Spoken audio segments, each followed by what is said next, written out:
Hello friends, അപ്പോൾ നമുക്കിന്ന് ഹോസ്പിറ്റലിൽ പോയിട്ട് വന്നാലോ? ഹോസ്പിറ്റലിൽ പോകേണ്ട ഒരാവശ്യം ഉണ്ടായിരുന്നു. അപ്പോൾ ഇതാ മൂത്തമ്മക്ക് കാണിക്കാൻ നമ്മൾ ഹോസ്പിറ്റലിൽ വന്നിട്ടുണ്ട്. അപ്പോൾ ഇതാ നമ്മൾ ക്യാഷ്വാലിറ്റിയിൽ എത്തിയിട്ടുണ്ട് ഗൈസ്. അപ്പോൾ ക്യാഷ്വാലിറ്റി നമ്മൾ പുറത്ത് നിൽക്കണമല്ലോ, അപ്പം ഉള്ളിലേക്ക് ആരും കയറ്റില്ലല്ലോ, അപ്പോൾ നമ്മൾ പുറത്ത് നിന്നു.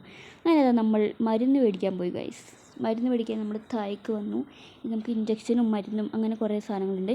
അപ്പോൾ നമുക്ക് മരുന്ന് കിട്ടിയിട്ടുണ്ട് ഗൈസ്. ഇത്രയാണ് മരുന്ന്. ഇത് നമുക്ക് മേലെ കൊണ്ട് കൊടുക്കണം.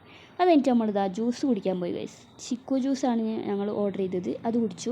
അതായത് ചെറിയൊരു ഷോപ്പിങ്ങിന് ഇറങ്ങി. ഷോപ്പിംഗ് എന്ന് പറയാൻ അങ്ങനെയൊന്നുമില്ല, ഒന്ന് നോക്കാൻ വെറുതെ. അപ്പോൾ ഇതാ കുറേ ഫ്ലവറും കുറേ നല്ല നല്ല സാധനങ്ങളുണ്ടായിരുന്നു അവിടെ. അപ്പോൾ ഇതാ മോഡൽ ക്യൂട്ട് ഐറ്റംസ് ഒക്കെ ഉണ്ടായിരുന്നു അവിടെ. പിന്നെ ഇതാ ചെടികളും അങ്ങനത്തെ പ്ലാസ്റ്റിക്കാണ്, എന്നാലും റിയൽ പോലെ ഉണ്ടല്ലേ. പിന്നെ ഇതാ നമ്മൾ ഫാൻസി ഒക്കെ നോക്കി. അവിടെ ഇഷ്ടംപോലെ നല്ല നല്ല കളക്ഷനൊക്കെ ഉണ്ടായിരുന്നു ഫാൻസിൻ്റെ. അപ്പോൾ അതാ നമ്മുടെ അടുത്തത് മീൻ മേടിക്കാൻ പോയി. മീൻ മേടിക്കാൻ കുറച്ച് മീൻ മേടിക്കണമായിരുന്നു. അപ്പോൾ നമ്മളിതാ മീൻ മേടിക്കാൻ പോയി.